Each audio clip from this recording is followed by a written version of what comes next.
जय श्री ओम नमः सिद्धेभ्यः नमो अरिहन्ताणं नमो सिद्धाणं नमो आयर्याणं नमो वज्रायाणं नमो लोये सवसाहुणम्।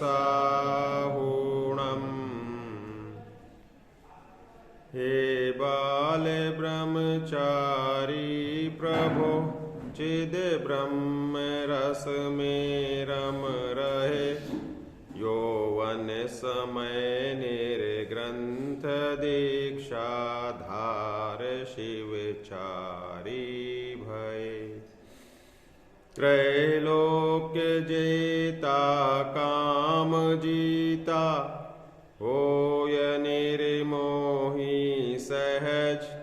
हे मल्लि जिन तव रूप लखते, शीश झुक जाता सहज। नमः समय साराय स्वानुभूत्या चकासते, चित्स्वभावाय भावाय सर्वभावान्तरच्छिदे। वन्दितु सर्वसिद्धे ध्रुवमचलमनोभवं गतिं पते। वोच्छामि समय पाहुड मिणमो सुध केवली भणिदम्। आचार्य श्री कुंद देव द्वारा विरचित महान परमागम श्री समय सार जी विराजमान है और इसके हम कुछ विशिष्ट छंदों का विगत दिनों से स्वाध्याय कर रहे हैं। और स्वाध्याय फल, ध्यान फल, मोक्ष मार्ग और मोक्ष मार्ग का फल, ये जैसे ही इनमें प्रवृत्ति करते हैं उसके अनुसार तुरंत होते हैं। आज स्वाध्याय करो और उसका फल बाद में मिले, ऐसा नहीं है। जिस प्रकार हम जिस वस्तु में एकाग्र होते हैं या जिस वस्तु के संबंध में सोच विचार करते हैं, तो उस संबंधी आकुलता या फिर निराकुलता एक समय में ही उसी समय प्रकट होती है। हमारा जहाँ ज्ञान वर्तता है वहीं अनंत गुण वर्तते हैं।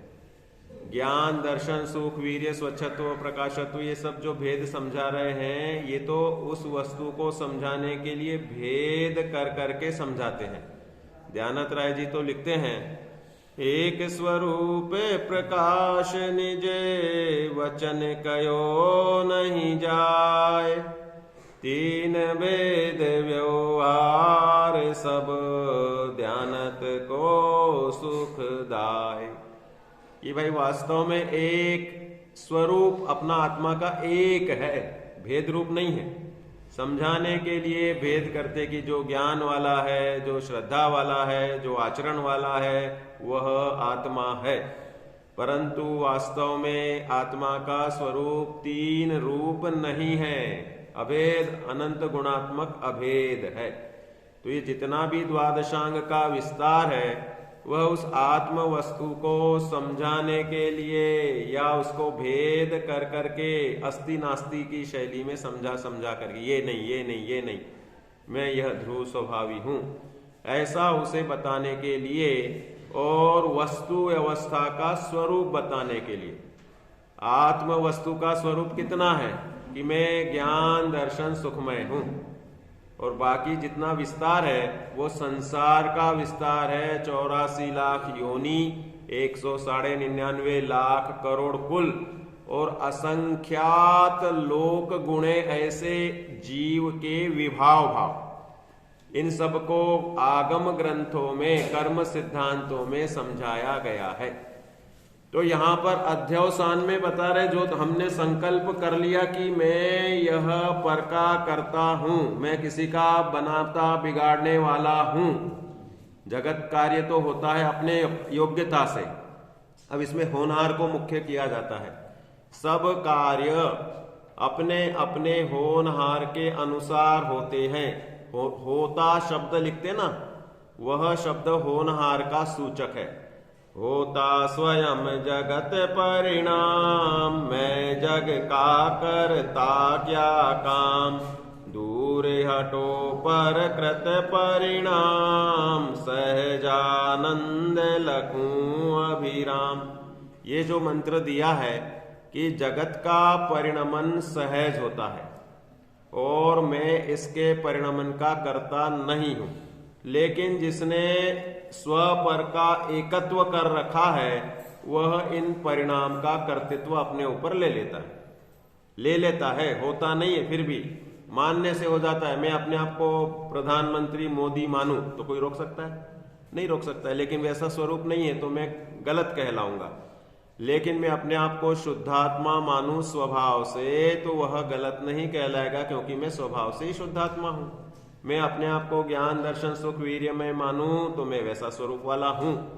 जैसी वस्तु व्यवस्था है, जैसा संसार है, उसको वैसा स्वीकार करना सो सम्यक दर्शन। वस्तु सहावो धम्मो, वस्तु का स्वभाव ही धर्म है। अब उसमें आत्म वस्तु मेरा स्वभाव जैसा है उसका नाम सम्यक दर्शन। बाह्य वस्तु को उस रूप श्रद्धा करना, ये तो स्वीकार है ना कि मेरे अकेले के अलावा भी अनंत जीव हैं, अनंत द्रव्य हैं, 6 द्रव्यों की या अनंत द्रव्यों की सत्ता इस लोक में है, और इन सब के साथ में मैं राग द्वेष करता हूं तो मेरा संसार खड़ा होता है। और ये भी स्वीकार करना होता है कि मेरा इनसे कोई भी संबंध नहीं है, नास्ति सर्वोपि संबंध, किसी से भी कोई भी मेरा संबंध नहीं है। और ऐसे चिंतन करने से वस्तु व्यवस्था अनुरूप रहने की धीरे धीरे व्यवस्था होती है। जब तक संसार है, पूर्वबद्ध हमने राग द्वेष करके कर्म बांधे हैं, तब तक ये संसार की अवस्थाएं चलती रहती है। लेकिन अंदर में जब ज्ञान का प्रकाश प्रकट हो गया तो सहज ज्ञाता दृष्टापना रहता ही रहता है। इसलिए ज्ञानी को किंचित भी रूप से 7 भय नहीं होते, 7 भय नहीं होते ज्ञानी को। आज का विषय अपना यही है कि स्वाध्याय का फल क्या, आत्म ध्यान का फल क्या, मोक्ष मार्ग को जानने का फल क्या।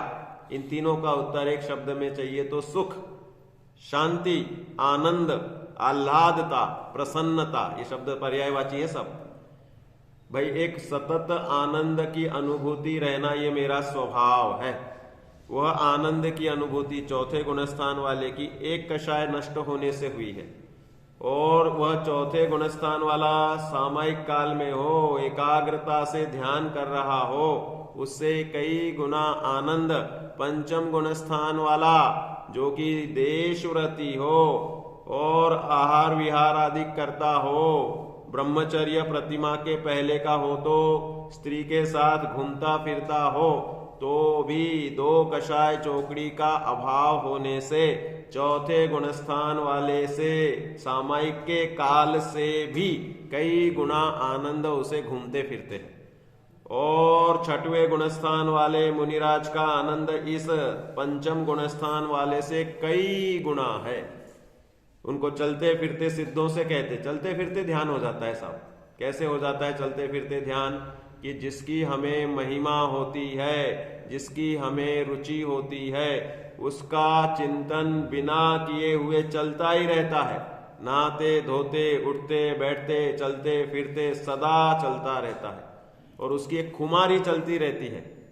भाई जैसे उसमें अपन पूजन भी कर रहे हैं, पूजन करते हुए या यात्रा करते हुए अगर हमने जैसे कैलाश पर्वत को हमने देखा नहीं है साहब, तो भरत चक्रवर्ती ने 72 जिनालय वहां पे बनाए हैं, और उसके लिए बहुत से लोग लिखते हैं कि व्यंतर या देवादिक जो उधर तिब्बत के हिस्से में वह कैलाश पर्वत है, इधर ही है ना, भारत में ही है, अपने भारत के पास ही है। तिब्बत और चीन की बॉर्डर पे बताया जाता है। कैलाश मान सरोवर के लिए लोग यात्रा पे जाते हैं, वहाँ के चरण के फोटो भी हैं, वहाँ का पार्वती कुंड, ये सब हम एक एग्जीबिशन देख चुके, हमारे जयपुर में लगी थी। तो उसमें कैलाश पर्वत के पत्थर भी लाए थे, और वो हमने बोला कि 2-4 हम ले लेते हैं। बोले हाँ लो, कोई दिक्कत नहीं है। वो उससे अच्छे से गहराई से बात की जिस आदमी ने वो एग्जीबिशन 10,000 फोटो लगाई थी उसने। तो उसने जो जो बातें बताई वो हम अगर आदिनाथ भगवान के सन्मुख होकर के देखते हैं तो सब फिट पड़ती है। और वो सब बातें शंकर के सन्मुख होकर के बता रहा था कि ऐसे चरण है, वहां पे ऐसा एक कुंड है, पूरा पर्वत सोने का दिखता है, इस प्रकार से दिखता है। चैत्यालय भरत चक्रवर्ती के 72 जिनालय नहीं दिखे कहीं, क्योंकि वो और भी कहीं डीप में होंगे, इसी में बने हुए हैं। अकृत्रिम भी नहीं है, कृत्रिम है, लेकिन फिर भी उसकी व्यवस्थित संभाल होगी। जैसे प्रलय आदि के काल में सम्मेद शिखर जी का पहाड़ अपने स्थान से अधर आकाश में ऊपर रह जाएगा, और अयोध्या का जन्म स्थान तीर्थंकरों के जो है तो वह क्षेत्र भी ऊपर रहेगा।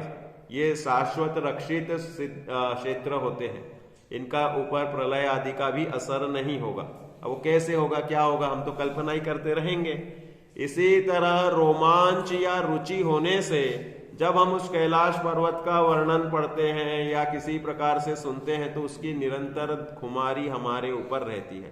ऐसे ज्ञानी को सदा में ज्ञाता दृष्टा रहे परिणति मेरी, ज्ञाता दृष्टा पने की एक आनंद की अनुभूति चलती रहती है कि मेरा इस 3 लोक 3 काल में कोई बिगाड़ नहीं सकता। 3 काल में बिगाड़ नहीं सकता, भूतकाल में तो खूब बिगड़ गया भूतकाल में बिगड़ा कि नहीं बिगड़ा, कह रहे हैं भाई 3 काल में नहीं बिगाड़ सकता। ये शब्द स्वभाव के लिए है। भूतकाल में भी मैं निगोद में रहा, नरकों में रहा, आगम कहता है, और आगम झूठे नहीं होते हैं। हमें लगता ही नहीं कि हम 9वें ग्रहवेक में गए होंगे कभी, क्योंकि वर्तमान के पंचम काल के परिणामों में कोई किसी पहली पढ़ते हुए व्यक्ति को बोले, जिसको 1 to 100 नहीं आते हैं, उसको बोले कि 10 मिलियंस या अरबों खरबों लिख के बता दे, तो वह कैसे समझ पाएगा। बड़े बड़े मैथ्स वाले जो इधर 10वीं 12वीं करके आए, उनको हम बोलते कोड़ा कोड़ी में कितने डिजिट्स आते हैं, 1 करोड़ को 1 करोड़ से गुना करो, तो उसमें बहुत सारे बच्चे गड़बड़ा जाते हैं। कहने का मतलब जिसको नीचे की भूमिका है उसको ऊंचे भूमिका का ज्ञान हो ही नहीं सकता। देव गति में ऊपरी देव वाले अपने अवधि ज्ञान से नीचे के विमानों के और नरकों तक के अवधि ज्ञान को धारण करते हैं, लेकिन ऊपर के विमान के एक आड़े बाल क्षेत्र के बाद का भी ज्ञान उन्हें नहीं होता, क्योंकि अवधि ज्ञान का क्षेत्र नीचे से मर्यादित रहेगा, ऊपर से ऊपर वालों का नहीं देख पाते हैं, क्योंकि वह उनका विशेष पुण्य ऊपर वालों का है। केवल ज्ञान के नीचे जो त्रस नाड़ी, ये संपूर्ण त्रस नाड़ी का अवधि ज्ञान होता है सर्वार्थ सिद्धि के देवों को।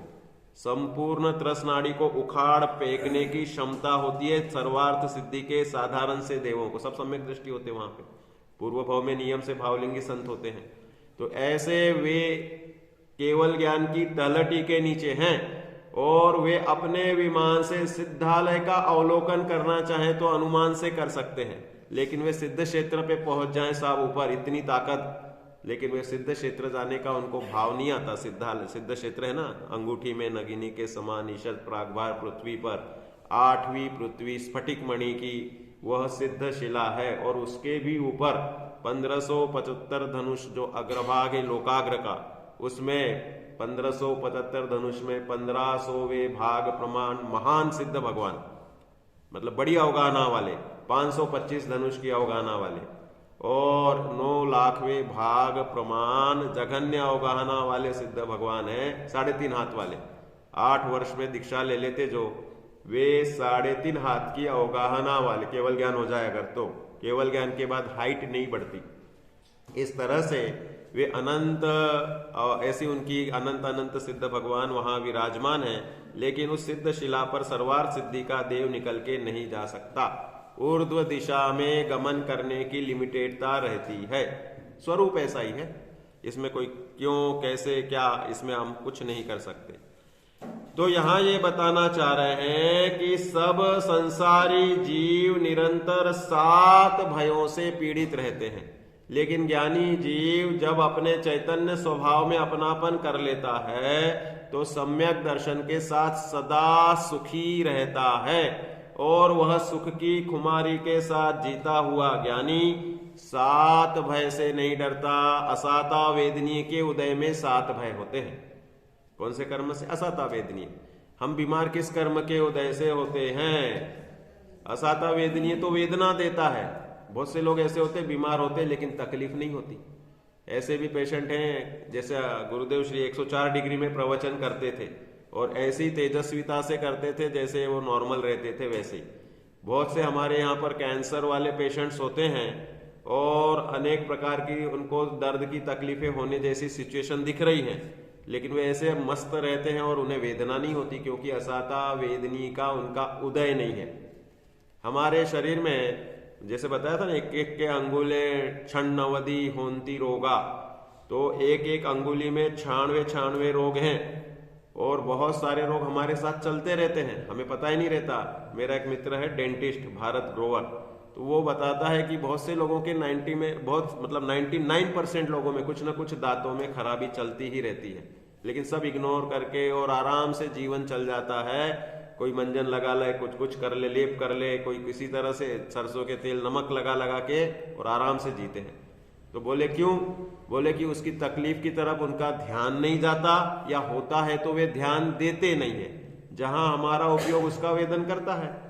तो स्थिर नाम कर्म के उदय से शरीर स्वस्थ रहता है। रसादी 7 धातुएं योग्य रहना, ये कौन सा नाम कर्म है? स्थिर नाम कर्म। और रसादी 7 धातुओं में कमी अधिक होकर ना बीमारी होना, वह अस्थिर नाम कर्म है।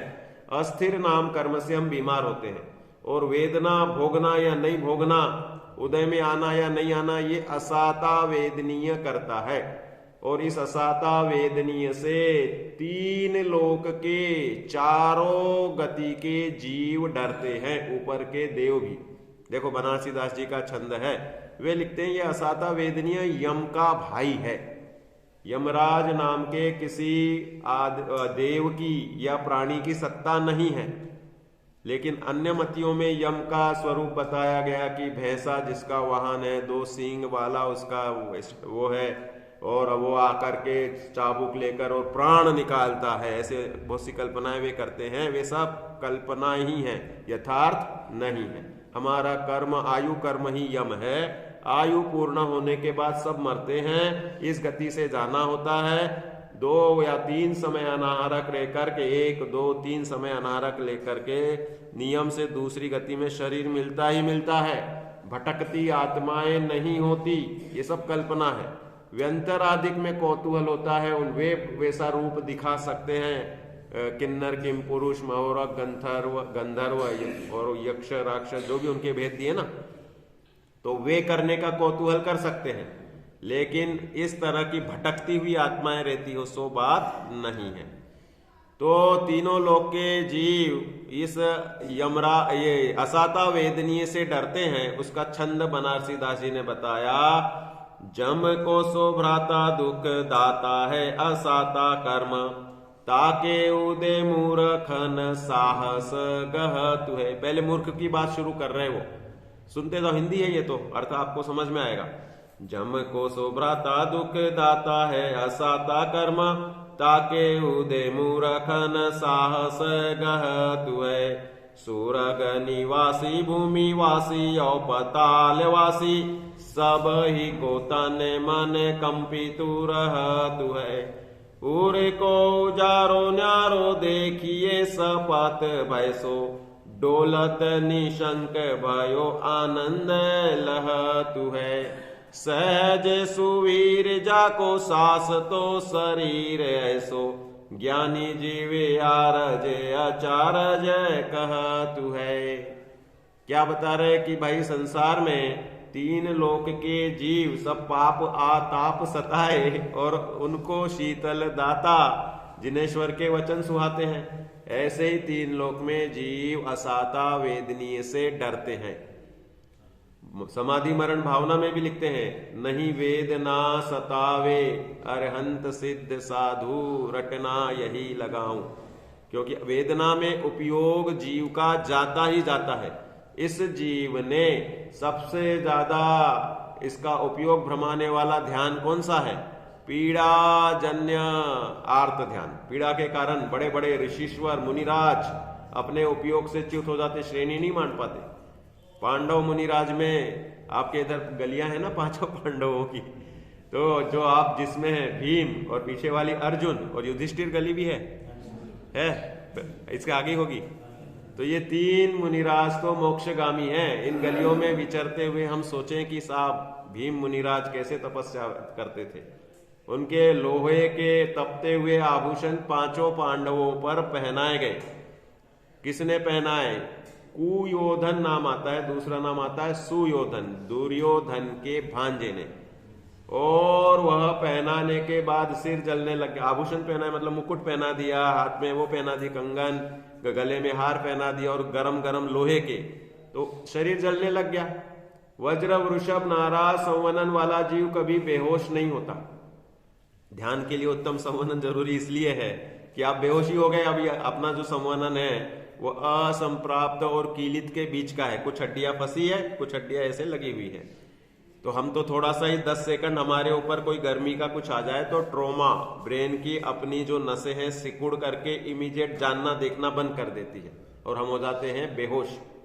और बेहोश में अपने परिणाम भवितव्याधीन चलते हैं। जैसे हम जागृत अवस्था में परिणाम संभाल सकते हैं, अपने परिणामों के हम करता है ना, तो वह परिणाम को संभालना जागृत अवस्था में हो सकता है, लेकिन नींद और नींद से भी गहरी अवस्था का नाम बेहोशी में वे परिणाम भवितव्याधीन चलते हैं। अबुद्धि पूर्वक किए हुए पुरुषार्थ पहले हम बुद्धि पूर्वक कर करके अपने आत्मा पे संस्कार देते हैं और वैसे ही फिर हमारा नेचर बन जाता है। एक बार शुरू में धार्मिक व्यक्ति का आपका आचरण हो गया तो वो आचरण अपने ऐसे समा जाता है कि हमें लगता ही नहीं कि हम कुछ अटपटा कर रहे हैं।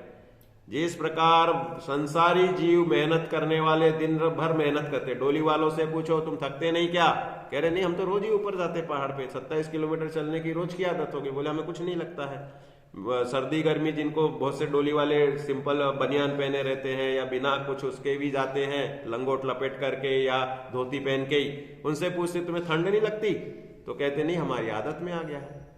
मतलब जो हम करते हैं उस इसमें इतने मशगूल हो जाते हैं और उसमें परिणति इतनी अच्छी हो जाती है कि करत करत अभ्यास से जड़मत होत सुजान, ऐसे ही वो उसमें रचपच जाते हैं। ऐसे ही मुनिराजों को सहज ज्ञाता दृष्टा स्वरूप अपना ध्यान होता रहता है। हम अगर अपने में निरंतर चिंतन मनन स्वाध्याय की प्रवृत्ति रखते हैं, धर्म को ऊर्ध्व रखते हैं, जैसे उसमें दिया ना 31, 32, 33, अधिक जाने आत्मा को, जिनको आत्मा सदा ऊर्ध्व है उनको भोजन बनाते हुए माता बहनें अपने आत्मा के चिंतन में रह सकती हैं।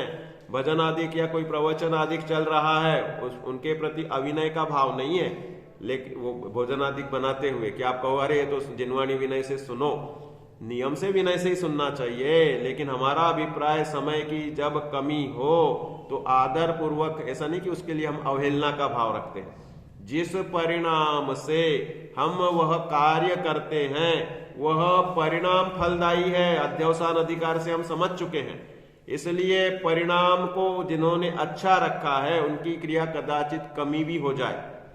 भाई अंतिम समय में कोई एकदम कमजोर हो जाए और लेटा ही रह जाए और मल मूत्रादिक निकल आए तो वह उस समय धर्म ध्यान करे या नहीं करे। यह स्मरेत परमात्मानम स बाह्याभ्यंतरे शुचि, स्मरेत ध्यावेत, वह स्मरण कर सकता है, ध्यान कर सकता है, लेकिन द्रव्य क्रियाएं नहीं करे कि भाई अशुचि अंग से, अशुचि शरीर से कि भाई मंदिर ही आ जाए ऐसे ही, तो कह रहे नहीं, वह उसे संभव नहीं है। तो कहने का मतलब यह है कि अबुद्धि पूर्वक भी हमारा पुरुषार्थ जागृत रहता है। ऐसे ऐसे उदाहरण मिलते हैं समाधि मरण के लिए कि भाई बेहोशी हो गई, थोड़ा एकदम गहलता हो गई, और जैसे ही उनको ऐसा बोला कि हमारी विमला बहन जी बताती हैं सोनगढ़ की बहन को उन्होंने समाधि मरण कराया था, तो बोले वो गहल हो गई, सब हो गई, तो बोले मैं जोर से चिल्ला के बोली कि देख बहन, विदेश क्षेत्र से चारण रिद्धिधारी मुनिराज इस भरत क्षेत्र में आ गए हैं। एकदम से उसने आंखें खोली और जो भी उसके भाव में आया हो और हाथ जोड़ते हुए आंखें झुकाते हुए प्राण त्याग दिए। कहने का तात्पर्य संबोधन कभी भी देना छोड़ना नहीं चाहिए। कोमा में भी ऐसे उदाहरण मिलते हैं कि मुन्ना भाई MBBS देखी होगी ना सबने वो कोमा में रहे हुए व्यक्ति को करते करते लास्ट में होश में आ जाता है, वो उसको भी ये सब मेडिकल टर्म्स हो जाते हैं। तो उसमें वह धीरे धीरे उसको सिर्फ व्यक्त करने की नहीं थी, समझ में बहुत से लोगों को आता है, बहुत से लोगों को गहलता रहती, बहुत से लोगों को कुछ भी नहीं आता है, तीनों प्रकार के होते हैं। हमारा पुरुषार्थ तो उन्हें परिणाम सजग कराने का होना चाहिए। तो ये अबुद्धि पूर्वक का पुरुषार्थ जो निरंतर हमारी धारा में चलता है, यह मोक्ष मार्ग का बहुत तेजी से परिणमन कराने में सहायक है। हमारी रुचि अप्रतिहत होनी चाहिए, तो वह ध्यानस्थ अवस्था आने में समय मात्र या अंतर मुहूर्त मात्र में एकाग्रता हो जाएगी। और अगर वह रुचि अप्रतिहत नहीं है तो जिसकी रुचि है उसका ध्यान तो चलता ही रहता है। जिसको शेयर बाजार का है तो शेयर बाजार के ध्यान चलेंगे उसके, जिसका बिजनेस का है तो उसको कि भाई अभी 9:45 हो गया, 10 बजे उधर ड्यूटी, ये करना है वो करना, उसका चालू रहेगा। पढ़ाई वाले बच्चे का पढ़ाई का ध्यान चलता रहता है। ध्यान बिना तो संसार ही नहीं है। तो यहां ये बता रहे हैं कि वह परिणति होने के कारण असाता वेदनी का जब उदय आता है तब हमारी एग्जाम होती है, परीक्षा होती है। सब जीवन में कहीं ना कहीं परीक्षा होती ही होती है। आप सोचते हैं कि उपसर्ग जयी मुनिराजों की तो परीक्षा हुई और बाकी जो भरत चक्रवर्ती आदि ने दीक्षा ले ली और अंतर मुहूर्त में केवल ज्ञान ले लिया तो उनकी कोई परीक्षा ही नहीं हुई। लगता ही नहीं कि उनकी गहराई कैसी थी। कह रहे उनको भी अगर कदाचित सिर पे सिगड़ी जलाई जाती तो भी वे अपने आत्म साधना से च्युत नहीं होते। पूरी उनकी परीक्षा की तैयारी थी। वो तो उनको समझ लो कि योग्यता वैसी थी। पूर्व भाव में तपस्या की थी सबने। तो अपने देह से भिन्न शुद्धात्मा मानने वाले उसमें जो परिणति करते हैं उससे उनकी निरंतर ध्यानस्थ अवस्था चलती ही रहती है। तो यहाँ पर असाता वेदनी के उदय में ज्ञानी का कैसा परिणमन होता है। तो पहले तो असाता वेदनी का सिचुएशन बता रहे कि यह जम का भाई है और तीनों लोग के अर्थात देव भी घबराते हैं और नारकी भी घबराते रहते कि असाता वेदनी नहीं आवे। मनुष्य भी घबराता है, तिर्यंच भी घबराते हैं। जम को सोभ्राता दुख दाता है, असाता कर्म ताके उदे मूर्ख न साहस गह तू है। मूर्ख व्यक्ति साहस खो देता है। साहस खो देता है तो चिल्लाता है, तड़पता है। आर्त ध्यान रौद्र ध्यान, ध्यान के बिना तो गति नहीं ना। आर्त ध्यान करता है। कोई भी हमें तकलीफ होती है तो या तो सामने वाले, जैसे गाड़ी से गाड़ी टकराई, अब उस समय टकराने के बाद एकदम से हमें इतनी जोरदार तकलीफ हुई तो हमारा रिएक्शन एकदम से कौन सा होता है? क्रोध का। क्या है? तू देख के नहीं चलाता, पीछे से आके गाड़ी ठोक दी तूने।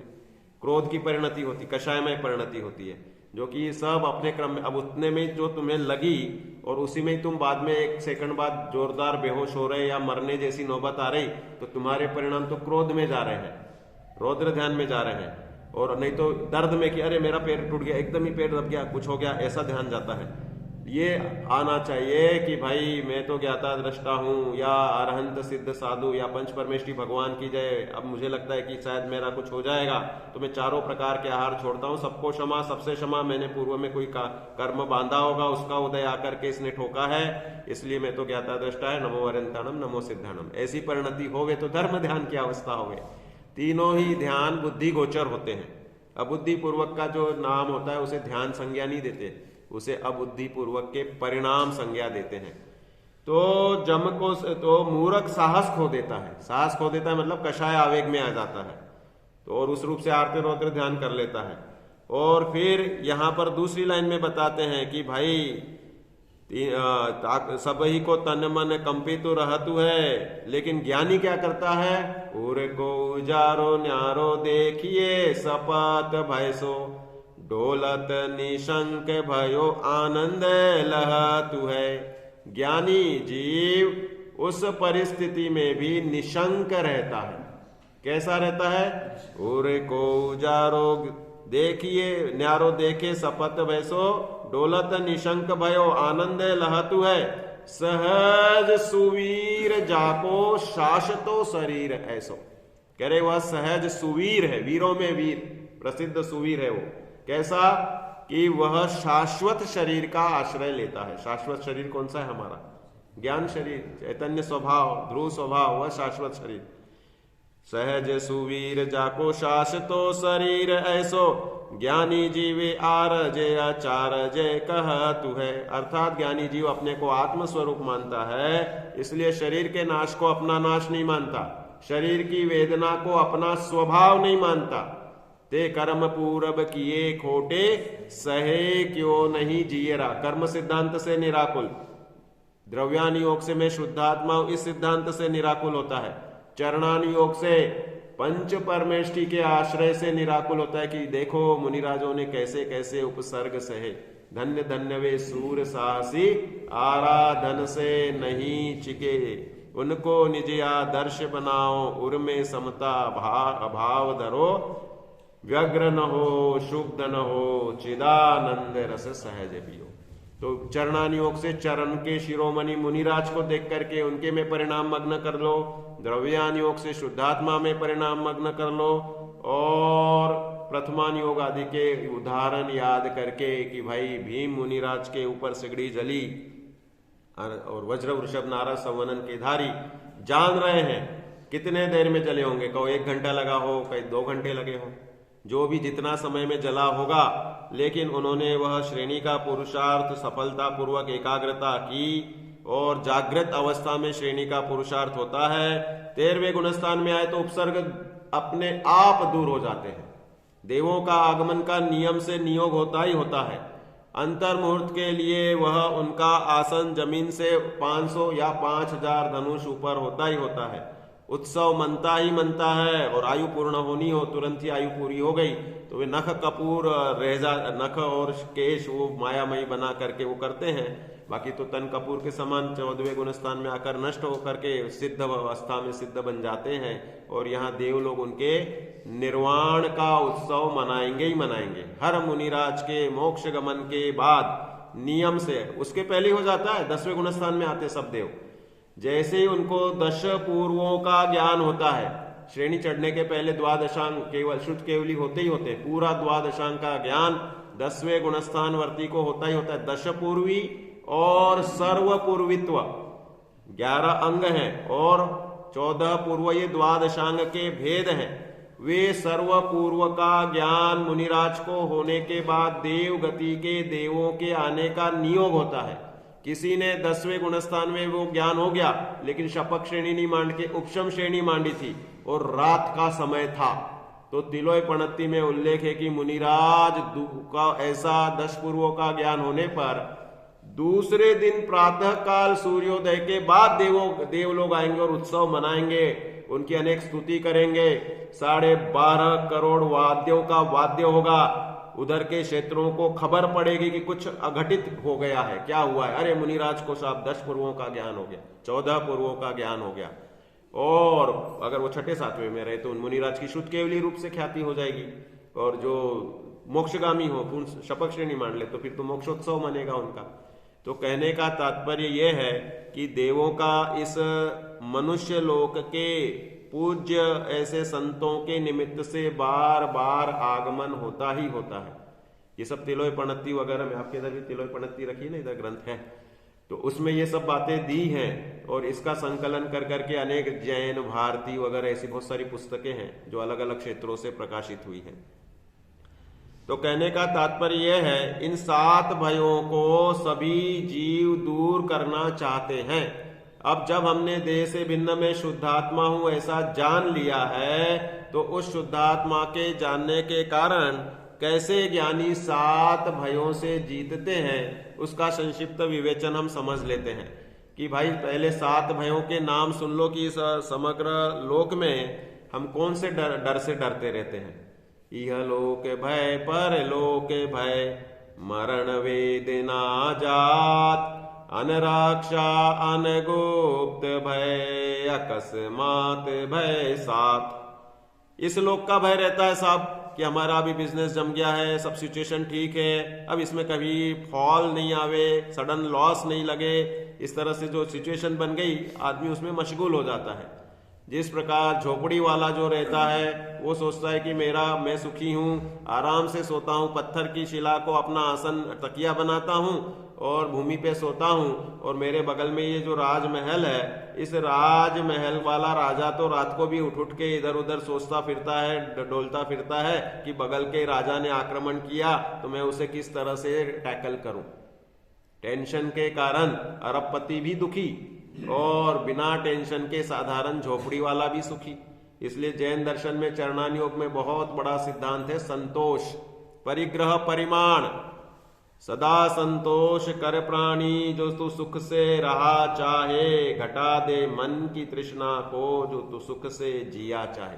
मन की तृष्णा हटाओ, संतोष रखो। हमारे पास दाल रोटी का जब बंदोबस्त हो गया तो हमें सहज ही निवृत्ति प्रधान ज्ञाता दृष्टा जीवन जीना ही चाहिए। तो यहाँ पर ये तो मैंने कविता बताई है, मैं जब तीसरी में था ना, ये मराठी में कविता थी कि उसमें ये भाव था, राजास जी महाली सौखे कधी मिळाली ती सर्व प्राप्त झाली या झोपड़ी त माझ्या। वो बोलते थे कि भाई राजा को भी जो महंगी है ऐसा सुख, सुख महंगा है ना संसार में, दुख तो सस्ता है, फ्री में ही मिलता है। जन्म लेते ही रुदन आदि से हम दुख तो वेदन करते हैं। अनुकूलता का अभाव वह कभी भी हो सकता है। 10 साल में हमने बंगला बनाया और बाद में भूकंप आया तो तुरंत चला जाए। सालों में पेड़ बड़े होते हैं, वृक्ष बनते हैं और कुल्हाड़ी से काटने में घंटे 2 घंटे में कट जाते हैं। कहने का तात्पर्य यह है कि सुख सुविधा जुटाने में बरसों लग जाते हैं और दुख आने में अंतर मुहूर्त लगता है। 2 भाइयों में ऐसी दोस्ती थी कि 40 साल से खाते थे, पीते थे, साथ में रहते थे सब पूरे समय। एक भाई दूसरे भाई, पहले जॉइंट फैमिलियां रहती थी ना, तो पता ही नहीं चलता था कि किसके बच्चे कौन से हैं। कोई ताई जी के पास ही इतना वो प्रेम से रहता है कि असली माँ को पहचान ज्यादा नहीं रह करके अपनी बड़ी माँ के पास रहता था। ऐसा मन में सहज ही अच्छा भाव था, तो इसलिए पता ही नहीं चलता था कैसे चल रहा है। अब 2 भाइयों में 40 साल के बाद एक छोटा भाई ने जब बैठ करके कोई एप्पल बना के दे रहा था तो वह उसके बेटे को बड़ा पीस देना चाह रहा था और बड़े भाई के पीस को छोटा पीस देना चाह रहा था, और बड़ा भाई पीछे से गेट से देख रहा था। अब उतना सा उसके मन में विकल्प आया कि देखो ये छोटा भाई है, ये अपने बेटे को बड़ा देना चाह रहा है, इसके मन में अपना परायापन आ चुका है। तो बोलता है कि भाई अब डिवीजन कर लो, बंटवारा कर लो। बंटवारे में हुआ विवाद, मैं लूंगा ज्यादा तुम लोगे कम। तो अब क्या हुआ, 40 साल का प्रेम एक अंतर मुहूर्त में, 1 घंटे के झगड़े में जीरो बिल्कुल। और कह रहे वो जो अंतिम परिणाम हुआ, अब वो आगे कब तक दुश्मन हो गए साहब। कह रहे कि अब तो एक दूसरे की शक्ल नहीं देखना चाहते, अब एक दूसरे से बात नहीं करना चाहते, दूर दूर रह रहे, वर्षों से मिलना नहीं। क्या कारण है, मन मुटाव वह संपूर्ण रूप से द्वेष का कारण बन गया, और वह अनंतानुबंधी है, तो अब अनंत काल तक उन भाइयों में प्रीति होना मुश्किल हो जाए। तो कहने का तात्पर्य कि बनाने में तो इतना यह भाव का भाव है, ये भाई हमारे भाई हैं, रिश्तेदार हैं, सब में बनी रहे साहब। लेकिन जब कर्म का उदय आ जाए तो नवीन प्रतिकूल संयोग थोड़ी होने होते हैं। वो दिया ना उसमें, जल से गलता रवि से दहता कमल जगह छूटे जाने से मित्र अरि हो जाए जगत में अशुभ कर्म के आने से। दोस्त ही दगा दे के भाग जाए, पार्टनरशिप करते रहे 40 साल से चलती रही, फिर क्या दोस्त के मन में आया, दगा दे के भाग गया। सोचो, मतलब अशुभ कर्म में जो कमल हमेशा पानी में रहता है और पानी में कभी गलता नहीं है, क्योंकि उसमें पर्टिकुलर ऑयल अंदर ही अंदर बनता रहता है और सूर्य से कभी जलता नहीं है, लेकिन वह जड़ छूट जाए, पत्ता टूट जाए तो सूर्य से भी जल जाएगा, सूख जाएगा और पानी में भी गल के सड़ जाएगा। ऐसे ही हमारा असाता वेदनी का उदय हो जाए तो पुत्र ही शत्रु बन जाए, मित्र ही शत्रु बन जाए। कोई अलग से असाता वेदनी के लिए मटेरियल बाहर से आना पड़े, ऐसा नहीं है। तो इस भाव की हमारी सिचुएशन नहीं बिगड़े, ऐसा यह लोक भय चलता रहता है। परलोक भय, जो आगम पाठी होते हैं, जो थोड़े भद्र परिणामी होते, वे परलोक का स्वीकार करते कि आगे कौन सी गति होगी। सब 20-30 साल बाद, 50 साल बाद हम तुम सबको जाना है, क्या प्लानिंग है? सिमंदर भगवान के समो शरणादिक जरूर मिलेंगे। प्लानिंग तो करनी चाहिए ना कुछ जब हम इस भाव के भविष्य का संकल्प करते हैं तो हमारे आगामी भाव का क्या है। तो परलोक का भय रहता है कि भाई कौन सी गति होगी, कैसे संयोग होंगे अजाना क्षेत्र में। गुरुदेव श्री बोलते थे कि भाई निरंतर मायाचारी के परिणाम 22-22 घंटे, ये सब आर्त रौद्र ध्यान, धंधे व्यापार के परिणाम। तो कह रहे कि भाई तू तो मायाचारी करके कोई कुत्ती के पेट में जाकर पिल्ला बन के पैदा होगा। अरे अजाने क्षेत्र में, अजाने संयोगों में कैसे रहेगा, तू सोचता ही नहीं है। इसलिए अपने स्वभाव को जानने का यत्न कर और परिणाम को सुधार। परलोक का भय होता है कि कौन सी गति में कैसे जाएंगे। यह लोक भय, परलोक भय, मर न जाए, हर समय मरण का भय लगा रहता है। अनेक अनेक बीमारियां हो रही। कोरोना काल में मरण भय के बहुत उदाहरण मिले कि डर के मारे ही मर गए। हमारे SMS कॉलेज उधर अस्पताल में एक बुजुर्ग और एक बेटा, तो जुकाम खांसी हुई, पिता को साधारण रूप में OPD में लेके गया। उन्होंने तुरंत ही उसका वह टेस्ट कराया और 2 दिन बाद बोला आना। उस समय 48 घंटे में मिलती थी ना रिपोर्ट, 48-72 घंटे में। तो वह उस रूप आया तो बोला अब इनको यहीं छोड़ना है, तुम इनके साथ अंदर जा नहीं सकते और सब दूर रहोगे, और बोले इनको अकेले जाना होगा। बुजुर्ग ने सोचा ही नहीं था कि ऐसा कोरोना होगा कि मुझे बच्चों को भी नहीं देखने मिलेगा, कुछ नहीं होगा। सुना था कि कोरोना से ऐसा हो रहा है, वैसा हो रहा है, लोग मर रहे हैं। तो वह दूसरे फ्लोर पे उसका वार्ड था। जैसे ही बच्चा को नीचे से ही भगा दिया, बच्चा सोचे कि एक मोबाइल दे दो इनके पास तो बात तो होती रहेगी, तो लेने चला गया। तो तब तक खबर आई कि साहब वो तो 2nd फ्लोर से कूद के और उन्होंने आत्महत्या कर ली। इतने डिप्रेशन में या नर्वसनेस में आ गए, जो कि वह कोरोना का मतलब इतना कोई मरे ही सब ऐसी गारंटी थोड़ी थी, लेकिन भय से ही मर गए। मरण का भय लगा रहता है, वेदना का कि अब क्या होगा, सब लोग घर वाले कैसे कैसे देखेंगे। मरण भय, वेदना भय, अकस्मात एक्सीडेंट नहीं हो जाए अचानक, ये चलता रहता है ना आजकल। तो हमारे सामने अजित तोतुकाजी रहते हैं, हमारे मित्र हैं। वे बोले मैं डेली 100 किलोमीटर गाड़ी चलाता हूं। मैंने बोला अरे आप मेरे से 100 गुना डेंजर जोन में जीते हैं। गाड़ी चलाना मतलब आगे पीछे से कभी भी कोई भी टोक सकता है, और हम सुरक्षित हैं जो 1 किलोमीटर भी गाड़ी नहीं चला रहे। तो मैंने बोला ये तारीफ की बात है या गलत बात है। वो बोले हाँ टेंशन तो रहता है यार, और आजकल तो लोग बहुत से नए नए सीखने वाले ही ठोक देते हैं, तो बहुत सारे भय ऐसे बने रहते सबके। तो कहने का मतलब ये है कि अकस्मात भय रहता है, और मरण वेदना जात, वेदना का तो रहता ही रहता है। कोई भी दर्द नहीं हो, कोई भी बेचैनी नहीं हो, कोई भी बीमारी नहीं हो, वेदना में बीमारी गर्भित है। मरण वेदना जात अनरक्षा, कि भाई मैं चला गया तो मेरे बच्चों का क्या होगा। साहब छोटे छोटे बच्चे हैं, हमारे बिल्डिंग में 2 विधवाएं हैं और दो के छोटे छोटे बच्चे हैं। एक तो सिविल इंजीनियर थे, वो मर गए, उनको लीवर की डिसीज हुई तो हॉस्पिटल वाले ने ऑपरेशन के दौरान एनेस्थेशिया ज्यादा दे दिया तो वो मर गया। और एक के पिता थे, वो थे तो जैन लेकिन फिर भी गलत संगति में शराब वगैरह पीने लग गए थे, तो उनका लीवर ही फेल होके वो मर गए, 2 मर गए। अब उनके छोटे छोटे से, एक की तो बच्चियां हैं, एक के बेटे हैं। कैसे कौन बड़ा करेगा, चिंता तनाव निरंतर उसी का अर्थ ध्यान चलता रहता है। फिर भी वे अपने योग्यता से बड़े होते कि नहीं होते। जिनके माँ बाप मर जाए बच्चे थोड़ी छोटे ही रह जाते हैं, सब अपने काल में बड़े होते हैं। तो ये अनरक्षा कौन संभालेगा, हमारे को संभालने वाला कोई नहीं। इन माता पिता ने हमें इतना संभाला, अब हमें कौन संभालेगा। सब ऐसा भय लगा रहता है ना, अनरक्षा भय और अकस्मात। तो ये 7 भय लगे रहते हैं। अब इनसे जीतने का मंत्र समझ लो, अंतिम मंत्र अपना आज का सुबह का अंतिम है ना व्याख्यान, शाम का होगा अभी। तो उसमें बताते हैं कि अपने आप को क्या मानना चाहिए, अपनी वैभव की सत्ता की पहचान करो। तो वो देखो छंद बता रहा हूं मैं।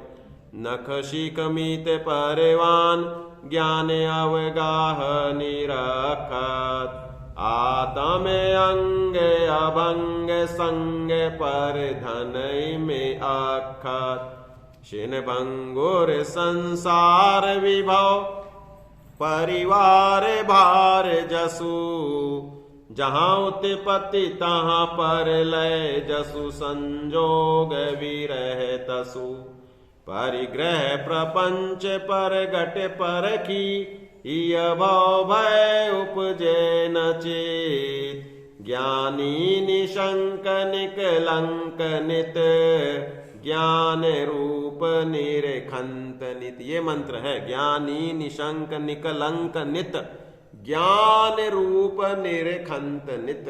अपने आप को ज्ञान रूप निरखता हुआ, शाश्वत निरखता हुआ ज्ञानी इस लोक के भय से नहीं, 7 ही भयों से बचता।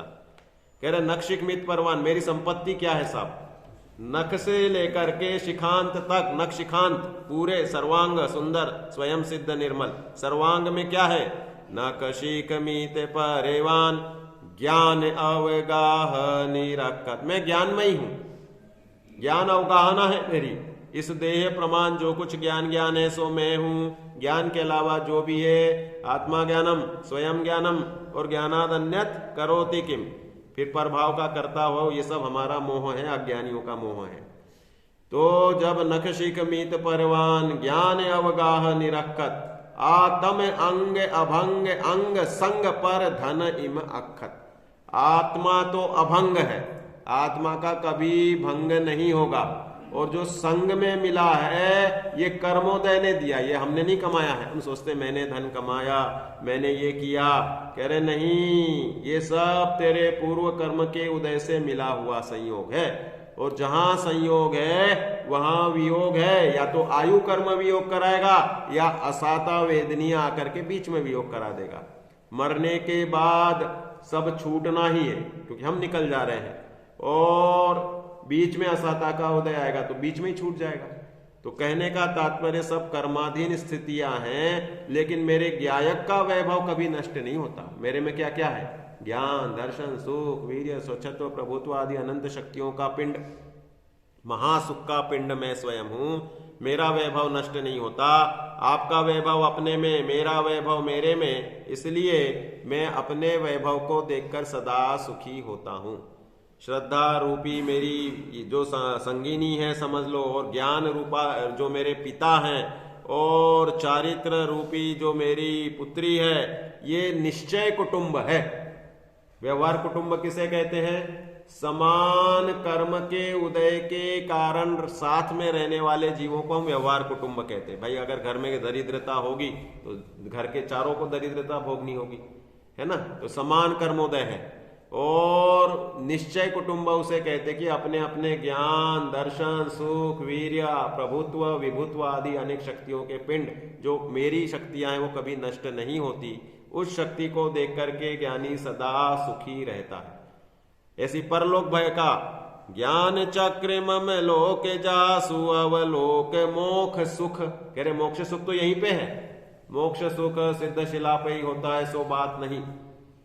सिद्ध चक्र में सिद्ध भगवान रहते हैं, अनाहत पराक्रमी, जिन्होंने कभी अपने पराक्रम को खंड नहीं किया, ऐसे अनाहत पराक्रमाय सिद्ध चक्राधिपते सिद्ध परमेष्टिने नमो नमः।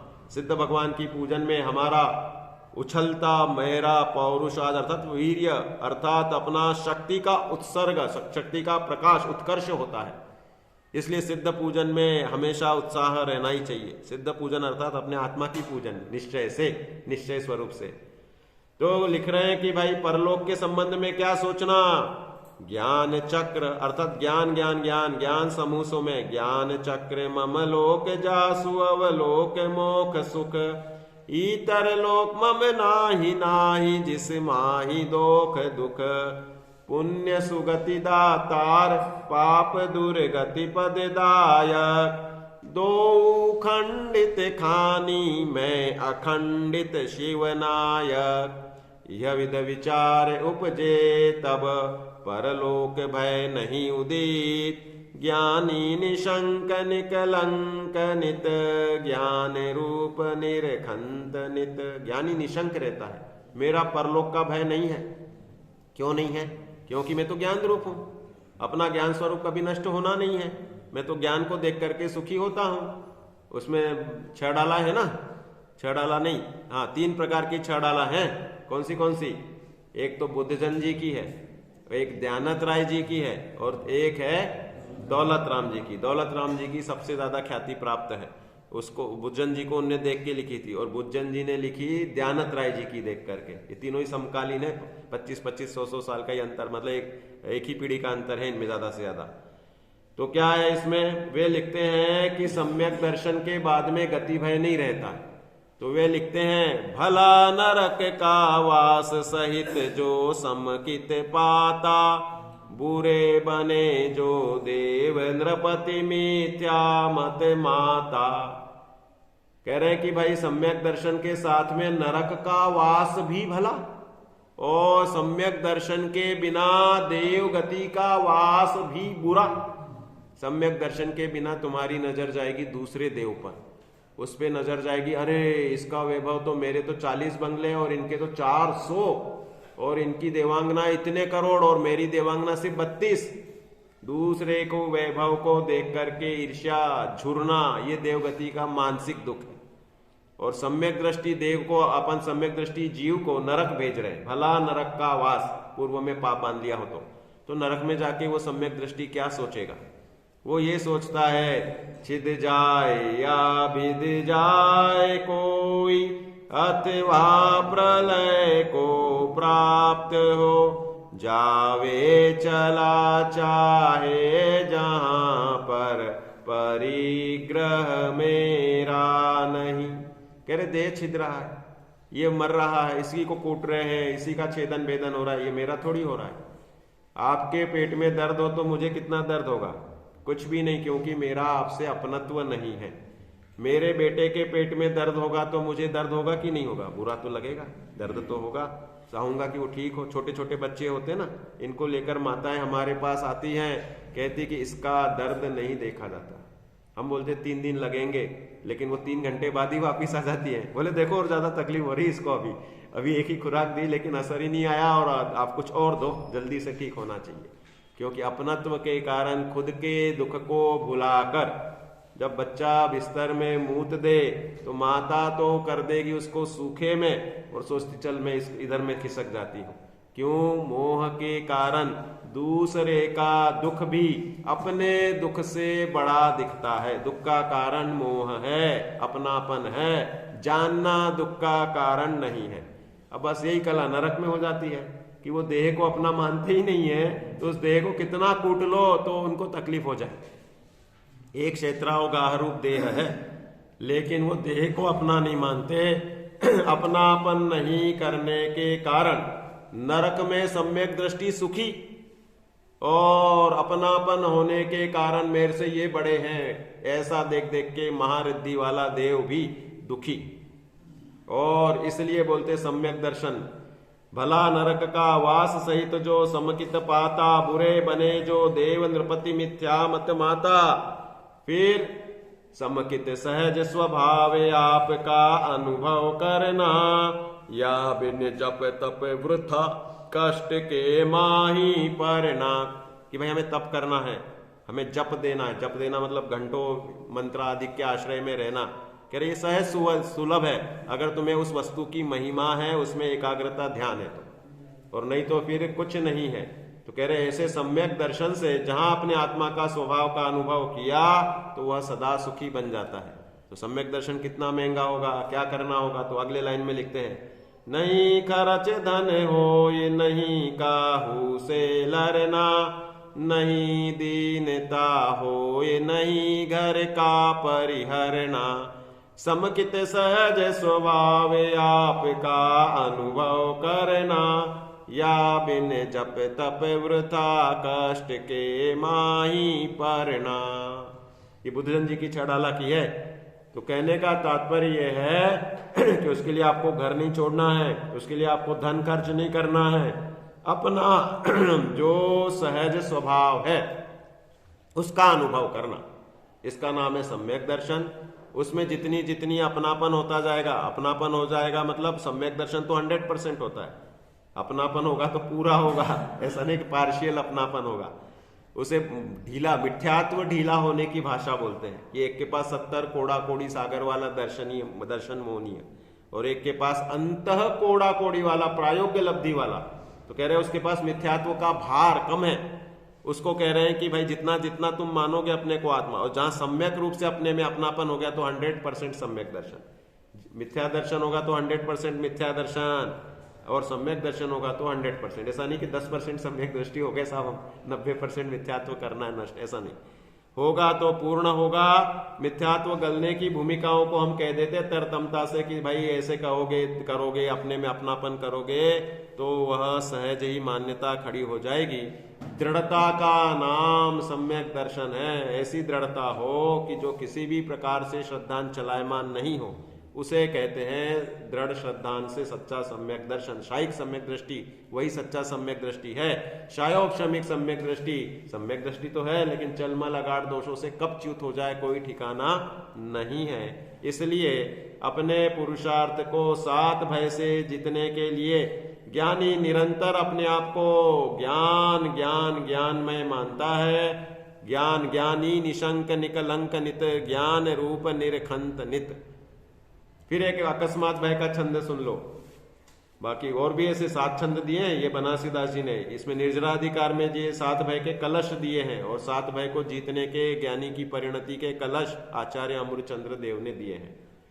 देखो, शुद्ध बुद्ध अविरुद्ध सहज सुसमृद्ध सिद्ध सम, अलख अनादि अनंत अविचल स्वरूप मम, चिद विलास परगास वीत विकल्प सुख थानक, जहां दुविधा नहीं कोई तहां कछु होई न अचानक, यह विद विचार उपजे तब अकस्मात भय नहीं उदित, ज्ञानी निशंक निकलंक नित, ज्ञान रूप निरखंत नित। क्या बता रहे? सब पूरे विशेषण निश्चय के हैं। जब भी चिंतन करना होता है शुद्ध निश्चय न या परम शुद्ध निश्चय न के ध्येय तत्व का ही चिंतन किया जाता है। ध्यान काल में क्या करना है? यही मैं हूं ऐसा मानना है। तो क्या बता रहे हैं? शुद्ध बुद्ध अविरुद्ध, अविरुद्ध मतलब वीतरागी, शुद्ध मतलब सर्व कर्मोपाधि रहित, अपना ऐसा शाश्वत स्वभाव है। बुद्ध मतलब ज्ञानमयी, बोध ही आपका भाव, केवल ज्ञानमयी। शुद्ध बुद्ध अविरुद्ध, कह रहे किसी से विरुद्ध नहीं, मतलब वीतराग। शुद्ध बुद्ध अविरुद्ध सहज सुसमृद्ध, अपना सिद्ध सम, सिद्ध समान स्वरूप मेरा है, सहज समृद्ध है, कोई कमी नहीं है। स्वीकार करो, स्वीकार करना ही सम्यक दर्शन है।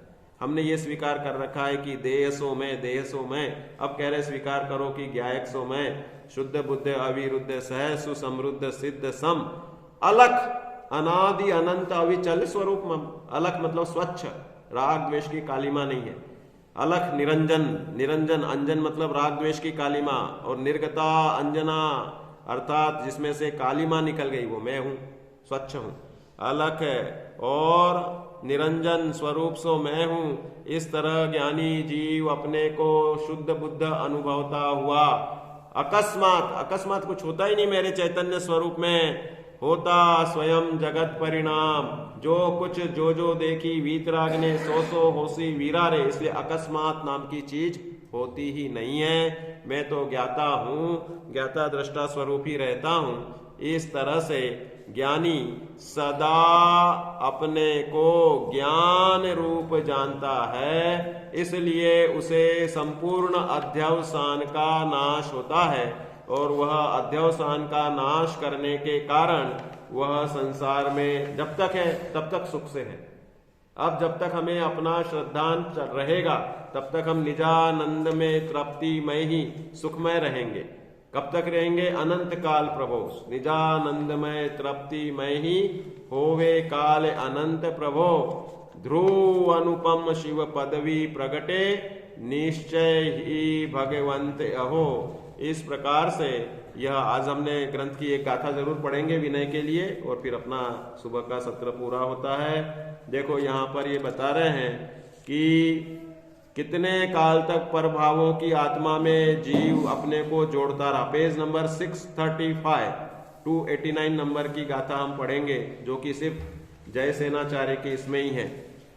उसको जा संकप वियपो ताकम मम कुणदि असुह सुह जनयम अपसरुवारिधि जावन ही परिफुरई। जब तक संकल्प विकल्प हैं तब तक आत्म स्वभाव में रिद्धि हृदय में प्रकट नहीं होती, और जब तक शुभ अशुभ जनक कर्म तब तक जीव यह शुभ अशुभ जनक कर्म करता रहता है और संसार में रुलता रहता है। इसलिए शुभ अशुभ संकल्प से भिन्न निराकुल स्व संवेदन करना ही धर्म है, और वह सुखद है। जैसी जैसी भूमिका बढ़ती है वैसे वैसे वह सुख की गहराई बढ़ेगी। जीवन सुलझा हुआ रहता है, पुण्य अपना फल देता जाएगा, पाप अपना फल देता जाएगा। हम ज्ञाता दृष्टा बने रहेंगे, इसलिए हम अपने ज्ञायक स्वभाव को क्षण भी न भूलें। इसी भावना से ये सुबह की प्रवचन श्रृंखला यहीं पर पूरी करते हैं। ओम नमः सिद्धेभ्यः।